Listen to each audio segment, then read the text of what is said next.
We are interviewing Jerry Patterson. He was on the U.S.S. Missouri during World War II. Indigo Angel, Mai Tran, Jennifer Lopez, and Talia Chess are the interviewers. Okay, so where were you born? Like your early life? I was born actually in Kansas in 1925 in a little country village, Silver Grove, Kansas. What were your parents doing? Like, what was their job? Well, at that time he was a farmer, but he decided to come out to California when I was 1, and he was a butcher in a butcher shop.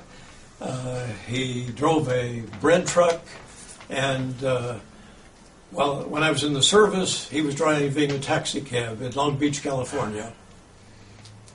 What were you doing before you entered the service? I graduated from high school right in the middle of June, and July 1st, I went to the Marine Corps. I'd actually signed up in March, awaiting after graduation. So about 10 days after I graduated from high school at 17, I was in the Marine Corps. Why did you enlist? Good question. Well, at the time, I thought it was the way to to promote peace, work for peace, and I was convinced that we had been attacked without any reason or any cause by the Japanese, and I knew what was going on in Europe with against the war there, and I decided I'm going to join the Marines and work for peace. Did you have any training before you went? Not really, no. I had been a Boy Scout. I was an Eagle Scout. In that, we learned to march, but not really any training for military service. How did your life change after you joined?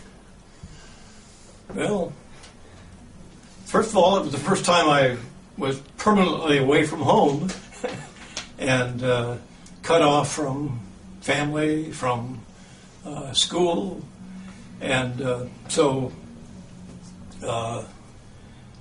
now I was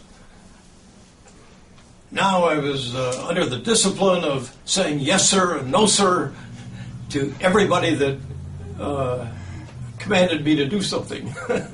And if I didn't like something, I just kept quiet, because if I didn't, I was in trouble. So was it hard for you to adjust to this lifestyle? Well, yes and no. Actually, I thoroughly enjoyed boot camp. I thought it was a great experience, and after 8 weeks, I was anticipating some advanced training.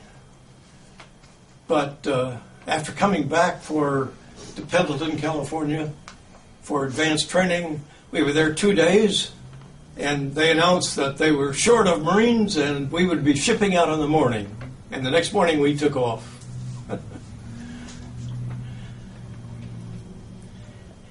What time period were you in during the war? What? What time period were you in the war? Well, I was assigned to the Marine Corps. I was in the Marine Corps. And I was in a replacement draft on Guam. And my buddy came to me one day. We had been there about 3 days. We were out in tents. It rained constantly.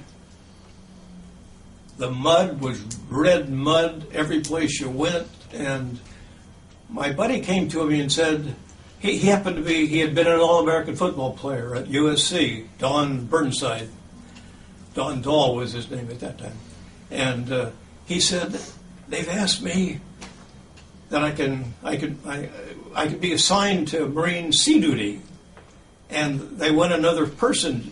Are you interested? And I said, you bet, because I could just dream to be on a ship.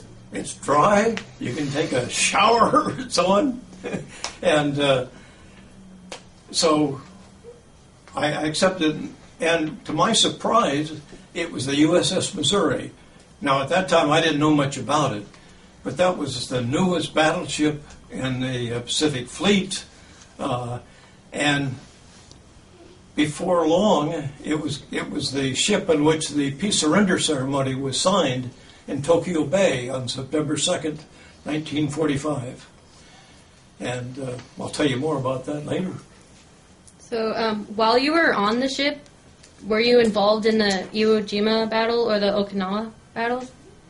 On ship, I wasn't involved in Iwo Jima at all. But Okinawa, we were shelling because the units had gotten in they were in a quagmire, and we understood that they had ordered some of the Navy ships to come in and to send over these 16-inch big shells, firing over our troops against the enemy troops. I later learned, when we left there, later, we went back to Guam, and I found that the buddies that I had left had been assigned, were in on the invasion at Okinawa, and Big Red, one of my buddies in boot camp, had been killed by friendly fire from some of the ships that were sailing. And when they learned that, and the word was, and it was probably the Missouri, because that was the ship that was really well known out there. And when all my buddies found out that I was on the Missouri that killed Big Red, I thought they were going to beat me up at first. They weren't. But, yeah, that was the only action I saw on Okinawa. We fired on planes.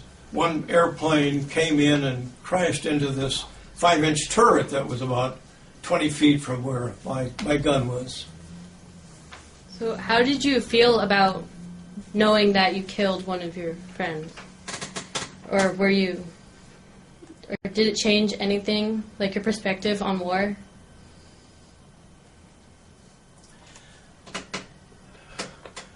Well, I had quite a number of experiences that changed my perspective, yes.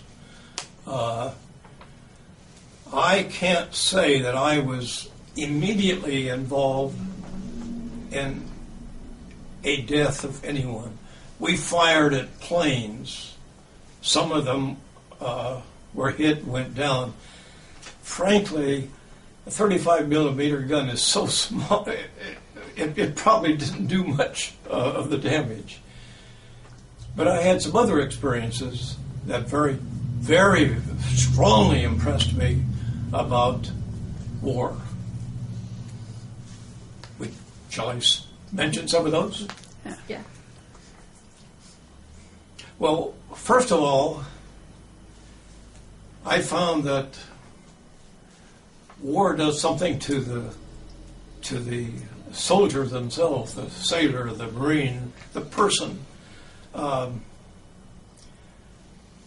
We had been taught the Japanese, they weren't really human beings. They were just, all the cartoons showed them looking like, they were almost like monkeys. They were villains. They were big eyes, and pretty soon that's how you started thinking about them, and your perspective becomes dehumanized in the process.